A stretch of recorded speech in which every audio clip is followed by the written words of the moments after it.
everyone. Welcome to the request for proposal discussion for our 604B and 319 grants.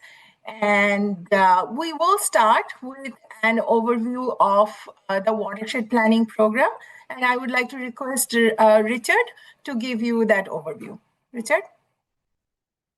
All right, thank you, Padmini, and good morning, everyone. I'm Richard Carey, Director of MassDEP's Watershed Planning Program. And I want to just give a brief overview of our program. So the mission of the Watershed Planning Program is to protect, enhance, and restore the quality and value of the waters of the Commonwealth. We're a statewide program with 5 sections that each have a different technical focus under the Clean Water Act. And you can see our 5 sections here on the slide.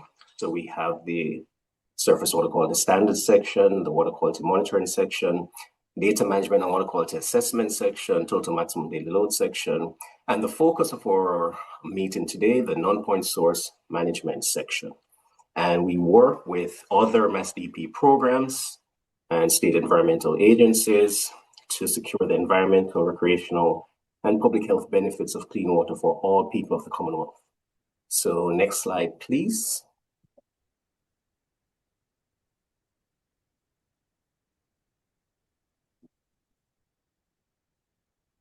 Okay, so on this slide, I just want to give you a little bit more information on our program. So on the right, we have what we call our watershed planning program water wheel. So this just shows how the 5 sections are organized and how we interact. We have interdependent workflows across all of our 5 sections. We are a data-centric program, as you can see from the water wheel here. And on the left, this is just brief information on the technical focus areas for each section. So you can see what we do for each section. I just want to focus right now on the last section right here. So for the non-point source management section, the focus is to protect healthy waters and restore impaired waters through non-point source management grants. And we're going to get into that in the following slides for both the 604B grant and the 319 grant. So thank you very much. And I'll now give it back to Padmini.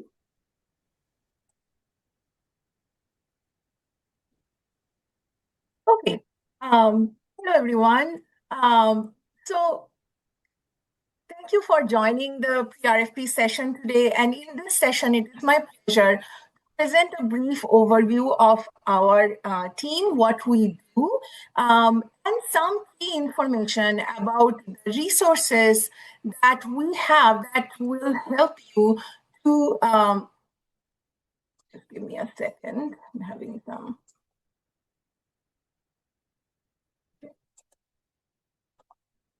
Okay. Sorry about that. So in this session, our goal is to provide you with an overview of some of the helpful resources and the tools that we have that might be helpful to shape your proposals. So before taking a deeper dive on it, I would love to give you a quick overview about our team. We belong to MassDEP's Bureau of Water Resources, Division of Watershed Management, and in the Watershed Planning Program, as Richard mentioned. And now I would like you to meet my small but mighty team who makes the magic happen. So, Megan?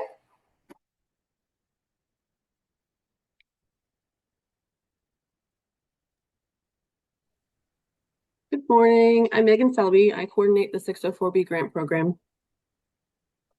Malcolm? Good morning, everyone.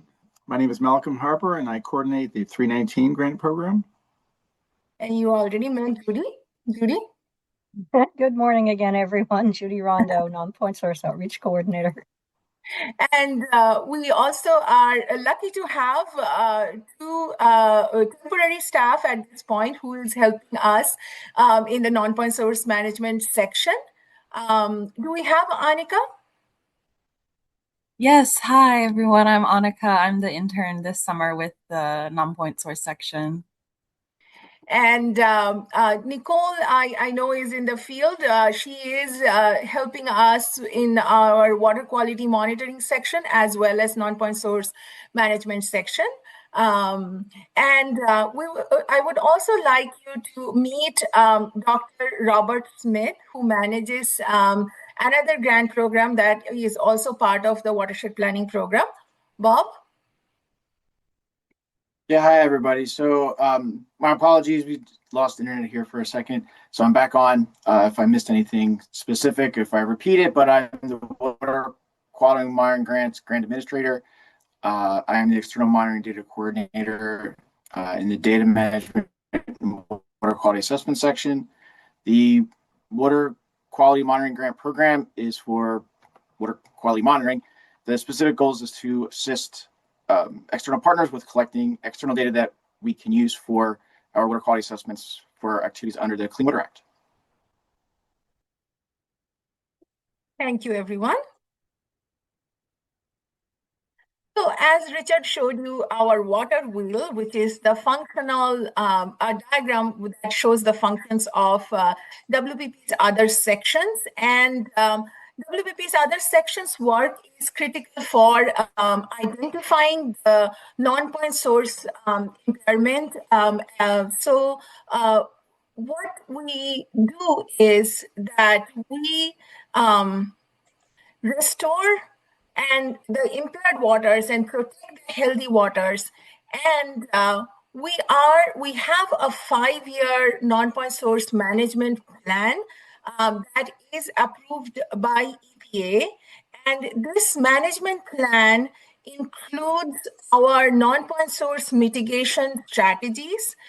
And this RFP is the first RFPs under the 2025-2029 NPS management plan. So the non-point source management is a statewide task. Through the Clean Water Act, we are given the responsibility to manage statewide non-point source pollution. Unlike point source mitigation, which is done through regulatory actions and enforcement, non-point source mitigation is voluntary. So it is done through participation from our communities. And so outreach is a very critical component of the work that we do. And one of our long-term goal is establish a non-point source partnership with other grant programs and both federal and non-federal, like state-funded grant programs that has non-point source benefits and co-benefits. And we started this effort, but this is a long-term goal, so that statewide NPS projects and pollutant load reduction, specifically tracking the pollutant load reduction, would be our goal through this effort. As I mentioned, it's a voluntary activity. Inspire our communities for NPS mitigation is a core of our work. And we understand that for voluntary activities, it's very important to have the proper resources. And that's why we manage the two grants. One is the 604B, which is Water Quality Management Planning Grant, and then 319, which is Non-Point Source Implementation Grant. So both these grants provide technical and financial resources for NPS mitigation. Now, I would give you a quick overview of the two grants RFPs for the 2026 for this year.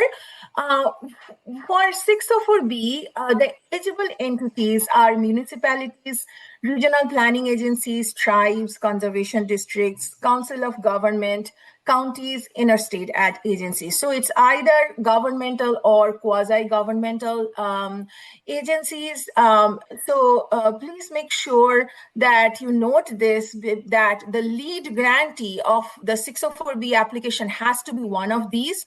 For example, if a watershed association send a 604B application, we cannot even review that because that's not eligible. They are not eligible as a lead grantee. However, they could be a partner of any of these entities. So it's a critical point for the 604B and to note that eligibility. So we have a base funding, which is basically a regular year-to-year funding that we receive from EPA. Currently, we are also receiving the IIJA funding from the 2022 to 2026. IIJA stands for Infrastructure Investment and Job Act. And under this RFP, we are giving like 4 parts of funding. So 24 base and IIJ and 25 base and IIJ fundings. So this year, our overall 604B our funding is much bigger than our normal RFPs. We also are adding a very small amount of program fund to support the agricultural NPS coordination. And for that particular one, the eligible entities would be organizations with statewide agricultural capacity building experience. So overall, we are allocating around 1.8 million funding under the 604B, which is our highest so far. And I do not envision that being repeated in the future. So please take the most advantage of this round. And we will walk you through of the type of projects that we are seeking. We use 604B grant as a capacity building for the 319 grant. And for the 319 grant, the eligible entities are wider. It's any public or private organization and interstate agency. So for this one, a watershed association is very welcome to submit the grant as the lead grantee. So that is the difference between the 319 and 604B.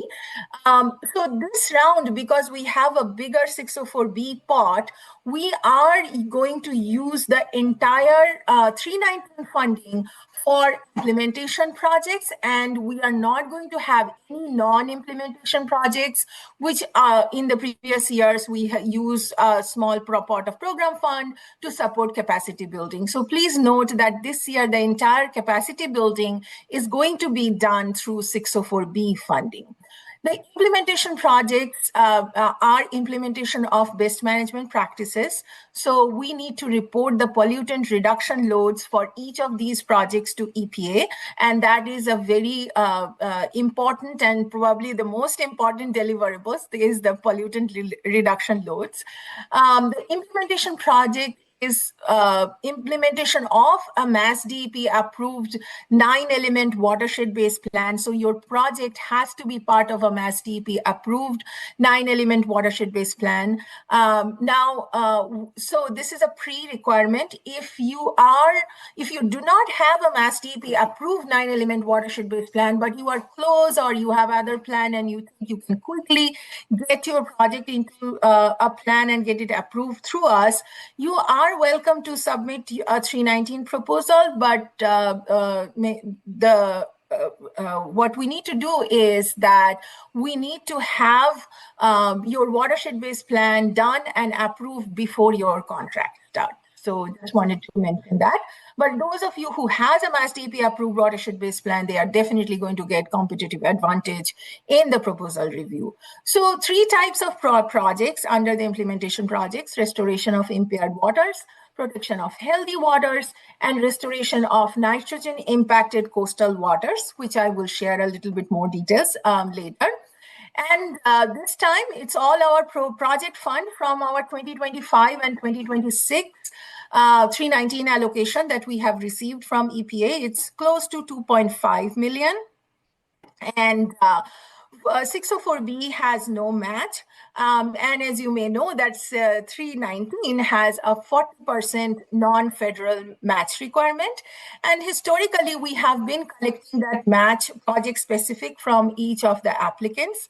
Last RFP cycle is the first cycle when we were able to gather that match at the state level, and we waived that match as a core financial capacity building initiative for our communities. And the response was really great. We got a lot of proposals and very high quality proposals, as well as many proposals from first-time applicants who never applied to 319 grants because of this match requirement. So, and this match, gathering the match has to be done every time when we get the award. So it is not a continuation, but I am happy to share this news with you that we were able to collect the match this round as well. And thanks to our Clean Water SRF group, who one of the Clean Water SRF projects we are using as the match. And I also would like to thank our EPA Region 1 partners who actually did help us a lot in approving that. So really thankful to our Clean Water SRF team. And I see all the excitement. Thank you so much. This is great. And so this is what we are announcing, that we are going to waive the match requirement for all awardees in this funding cycle as well. So thank you for sharing your excitement on this. That makes us happy. It is really hard job to get this match every time, but it's just that it is one of the most rewarding initiatives.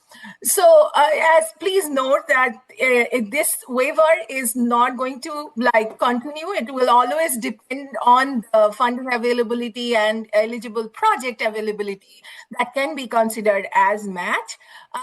So although proposals under this RFP will not need provide match, but voluntary inclusion of match with cash or in-kind services will provide applicants a competitive advantage in this selection process. So thank you so much for sharing your excitement hearing this news. That made me inspired even more.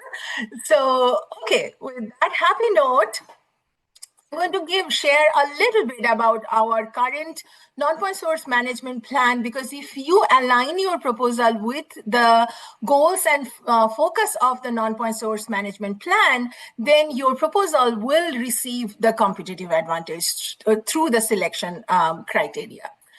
So overall, our goal of the management plan is non-point source mitigation. The theme was very carefully selected, and it's close to our heart. It is meeting communities where they are, understanding their needs, and create our strategies so that we can help everyone the most. The goals that are aligned with the current federal guidelines are these 5: restore impaired waters, protect healthy waters, build community capacity, identify impaired and healthy waters, and identify and leverage partnership. I also am mentioning where this you can find this information from. So this is section 2 of the management plan. Another thing is very important is, and we did it for the first time, are the focus categories. So the focus categories are non-point source categories. And I will tell you why they're considered as focus categories. So 3 focus categories under this plan: develop land, septic systems, and agriculture. So how we came up with these 3 categories are, let's talk a little bit about that. This categorization and subcategorization is done for the first time based on our IR data. So we use the 2022 IR data. And these are the 11 categories. And all the categories are, they are all eligible for the funding. We'll just, on the focus categories would just get prioritization points. So for example, developed land, from our data, what we found that developed land has the most contribution, followed by septic systems and agriculture, making them 3 as our major categories, and all others are minor categories. And most of the 3 focus categories have like partnership goal that is beyond 604B and 319 program. We are planning our NPS roundtable with our partners, focusing on the focus categories, and we are going to organize in-person annual non-point source symposium dedicated to each focus category. So for the RFP, the focus categories, if your impairment is coming from any of these 3 focus categories, then it will get some prioritization points in our selection criteria.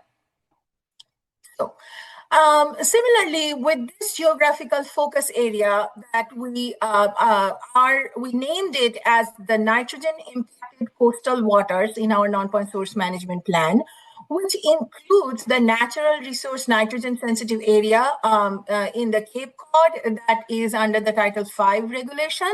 But it is not just that, it is beyond that. We also identify other areas which is in yellow in the map, which are part of this geographical focus area, where additional area which is eligible for non-point source funding for nitrogen reductions.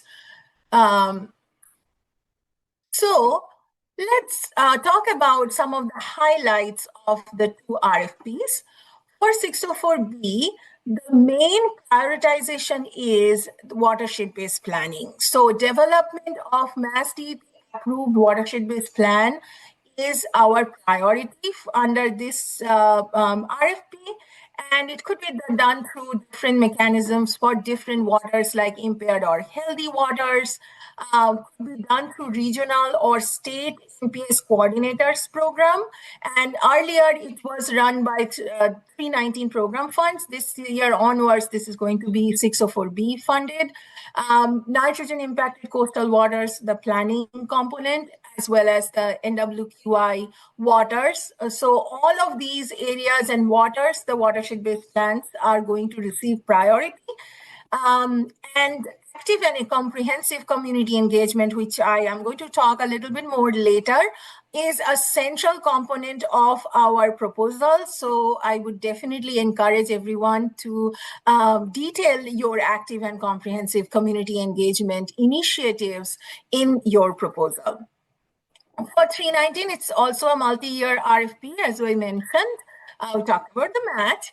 All projects are going to be implementation projects, so we are not going to have any non-implementation projects under this round. Active and comprehensive community engagement is a key for 319 grants as well. Please check whether your 319 grant proposal would require the Build America, Buy America requirement. There are some waivers. I would highly encourage you to go to the EPA website and check the available waivers. If the waivers, if it is not for your project, then you have to comply with BABA.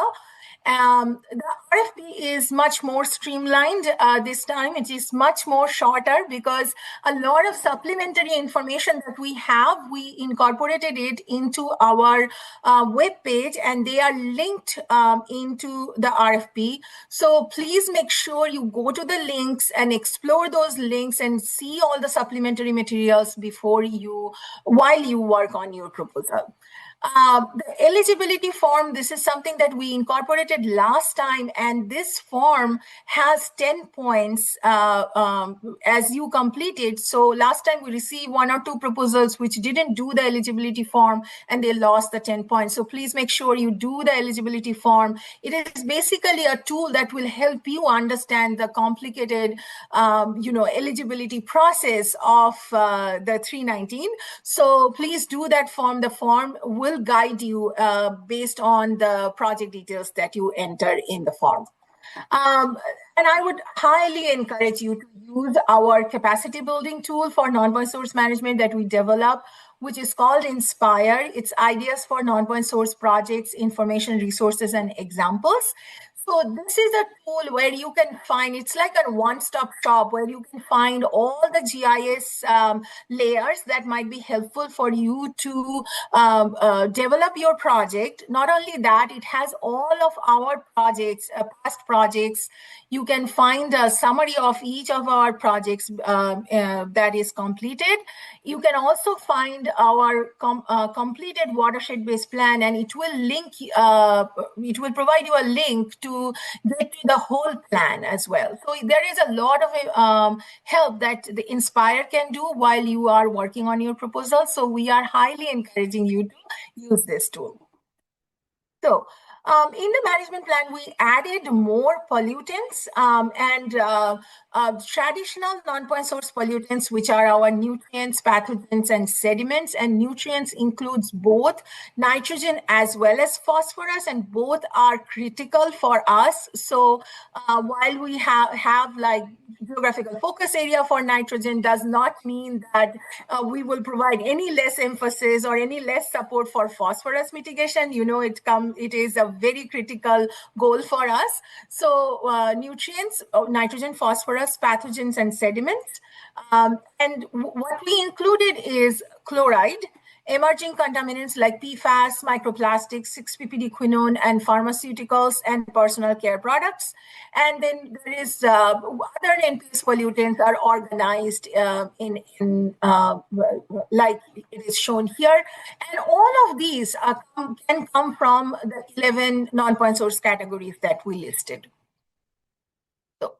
I want to walk you through our NPS roadmap, and the reason we have created this roadmap is for our theme, meeting the communities where they are. So you will see that wherever you are, there are available resources, financial as well as tools that can help you with your non-point source journey. So let's consider this as a road or a river, I would like to say. And this box lists our fundings, and this is our toolbox. Let's see what are the tools that can help in this journey. So ideal starting point is when you know that your target water body, what is it in the integrated list of waters, whether it is impaired or it is healthy. And you can find our IR linked with Inspire. So Inspire can help there as a tool. But we also realize that not all our water bodies are in the list. So in that case, you can still get the support through the water quality monitoring under a QAP, and 604B grant can support that. And then you need to submit the data in the watershed planning program's external data portal. And if you're not familiar with QAP, it's a quality assurance program plan, and that has to be a MassDEP approved QAP. You can develop the QAP with the 604B funding as well.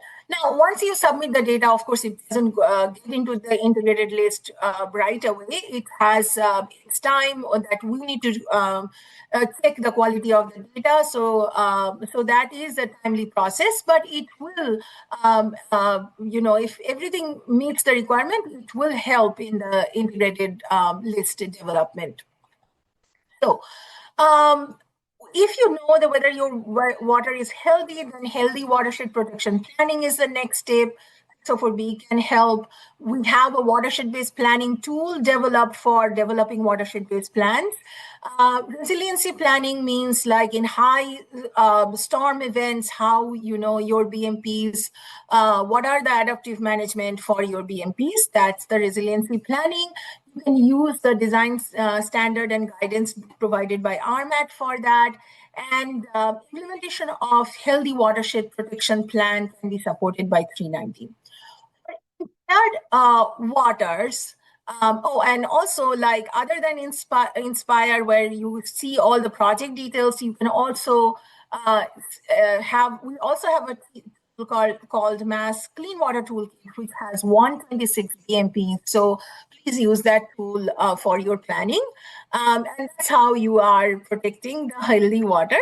For the impaired waters, watershed-based plan, 9-element watershed-based plan needs to be developed and get approved by us. And you can do further planning with 604B to make the project shovel-ready, do the resiliency planning as well. We used 319 capacity building fund to support NPS coordinators, programs, regional and agricultural coordination. So implementation of best management practices, you can use, that is our major goal for the 319 implementation fund. You can use the tools, Inspire, the Mass Clean Water Toolkit, as well as the Mass Stormwater Handbook. All of these are very useful tools for implementation projects. And that's how we reach to our goal of restoring the impaired waters. For this RFP, as I mentioned, that we are not going to use the 319 fund. We are going to be using 604B fund to support the NPS coordinators program. And last but not the least, the project should be incorporating active and comprehensive community engagement from start to finish. So this round, we are going to have the 604B for all capacity building and 319 for all implementation. So moving on, just wanted to show you a quick glimpse of the watershed-based plans that are completed and MassDEP approved. So this diagram itself shows the scope of the work. And we are hoping that this 604B funding is going to help us make this map look much fuller. So if you are wondering what these 9 elements are, I'm encouraging you to go to section 4. We have developed images that will be helpful for you to understand these 9 elements simply. Judy is going to provide more guideline later on the watershed-based planning. You will also find the alternative watershed-based plans in there as well. And I definitely would like to mention here is that this plan for the first time has incorporated flexibilities for the tribes, the federally recognized tribes especially. So if the federally recognized tribe has a tribal implementation plan that is EPA approved, you do not need to do any more planning. You can apply to 319 implementation dollars for support your BMPs, and this is state 319 fund. So this is not, this is in addition to the tribal 319 fund that tribes can directly ask from EPA. So we have opened the state 319 fund for the tribe, and this is under this RFP, we will be welcoming proposals. For the restoration of nitrogen impacted coastal waters, what we can fund through 604B and 319. 604B under planning, ambient water quality sampling, monitoring data analysis, modeling of nitrogen reduction scenario, development of comprehensive watershed management plan, CWMP, development of targeted watershed management plan, TWMP, updating CWMPs and TWMPs to 9-element watershed-based plan. That is an important component right there for us. And development of resilient implementation plans. Eligible project components for 319 must result in nitrogen load reductions and can include best management practices like installation of enhanced, innovative, alternative nitrogen reducing septic systems, installation of permeable reactive barriers, and restoration of wetland areas. These are just few examples. This is not an exhausted list. So active and comprehensive community engagement. Active. What's active? Let's go beyond flyers. Let's go beyond unidirectional information sharing. And one of our major goals for comprehensive community engagement is NPS mitigation for all. So comprehensive meaning it should reach every community and everyone in each community. So any efforts facilitating participation of all members in your community is very welcome. If you are doing any citizen science and youth engagement, that we would love to support that, and we would want you to detail these in your proposal. these are some of our examples from youth engagement by Mystic River Watershed Association in one of their previous projects. And this project was such an inspiration because they have involved, children of different age, and then like elementary school, middle school, high school, college, and you can see some of the photo with excitement.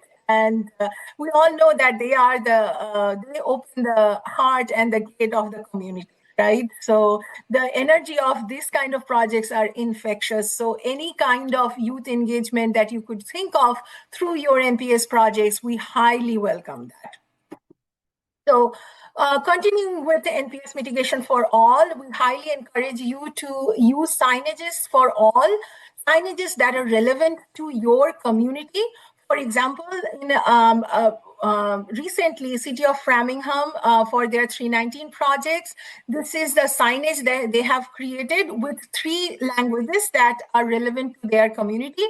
Similar to like town of Braintree created this signage for an infiltration system installed through 319, and they have a signage with both English and Mandarin. So depending on who your community is, just anything that you would like to support to reach everyone, we will highly encourage that, and we incorporated this as this has really high points in the selection criteria, 20 to 25 points, so those projects are going to get priority.